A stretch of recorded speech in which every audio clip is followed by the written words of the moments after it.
আসসালামু আলাইকুম বন্ধুরা, আমাদের এই ব্যস্ত শহরে চলতে চলতে আমরা আসলেই ক্লান্ত হয়ে পড়ি। তো আজকে সিদ্ধান্ত নিলাম যে আপনাদের সাথে একটি গল্প শেয়ার করব। অবশ্যই সেটা শিক্ষণীয় গল্প। তো শুরু করা যাক। গল্পটি ছিল এরকম যে সমুদ্রের মাঝখানে এক জাহাজ প্রচণ্ড ঝড়ের মধ্যে পড়ে লণ্ডভণ্ড হয়ে গেল। সেই জাহাজের বেঁচে যাওয়া এক যাত্রী ভাসতে ভাসতে এক নির্জন দ্বীপে এসে পৌঁছালো। জ্ঞান ফেরার পর প্রথমেই সে আল্লাহর কাছে প্রাণ খুলে ধন্যবাদ জানালো, আলহামদুলিল্লাহ, তার জীবন বাঁচানোর জন্য।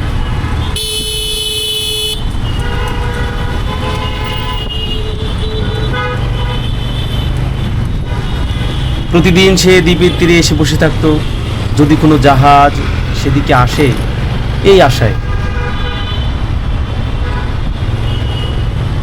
কিন্তু প্রতিদিনই তাকে হতাশ হয়ে ফিরে যেতে হতো। এরই মধ্যে সে সমুদ্রের তীরে তার জন্য একটি ছোট্ট ঘর তৈরি করে ফেলল। সমুদ্রের মাছ ধরে এবং বন থেকে ফলমূল শিকার করে সে বেঁচে থাকলো।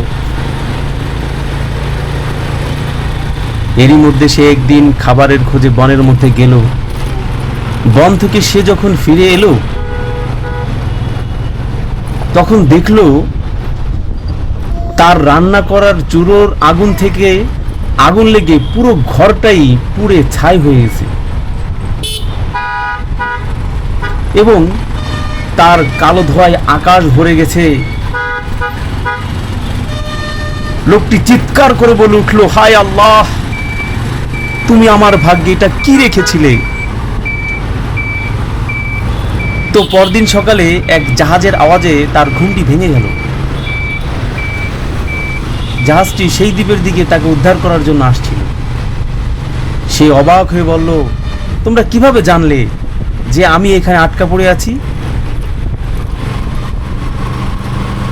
জাহাজের ক্যাপ্টেন জানালো, তোমার জ্বালানো ধোঁয়ার সংকেত দেখে আমরা বুঝতে পারলাম যে এখানে কেউ হয়তো আটকা পড়ে আছে।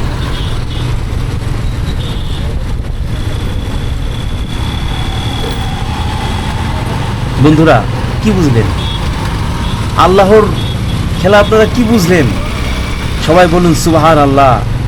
আসলে যে জিনিসটাকে আমরা মনে করি আমাদের জীবনের জন্য অসহ্য যন্ত্রণাময়, যে জিনিসটাকে আমরা মনে করি আমাদের জীবনের জন্য অসহ্য যন্ত্রণাময়, আল্লাহ আমাদেরকে কেন দিচ্ছে? হয়তোবা হতে পারে এটা আমাদের বেঁচে থাকার কোনো এক অবলম্বন।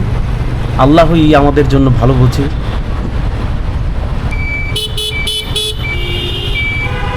এজন্য আমরা সবসময় সুখে দুঃখে, শান্তিতে অশান্তিতে সবসময় বলি আলহামদুলিল্লাহ। আমাদের ব্যস্ত শহরে প্রতিনিয়ত চলার পথে যে সমস্যাগুলো আসে সেগুলোকে আমরা স্বাচ্ছন্দ্যে মেনে নিই এবং সবসময় আল্লাহর কাছে শুকরিয়া আদায় করি, আলহামদুলিল্লাহ। ধন্যবাদ সবাইকে। গল্পটি যদি ভালো লাগে অবশ্যই কমেন্টস করে জানান এবং আমার ভিডিওটি লাইক করুন আর অন্যদের মাঝে ছড়িয়ে দিতে শেয়ার করুন। জাযাকাল্লাহু খায়র।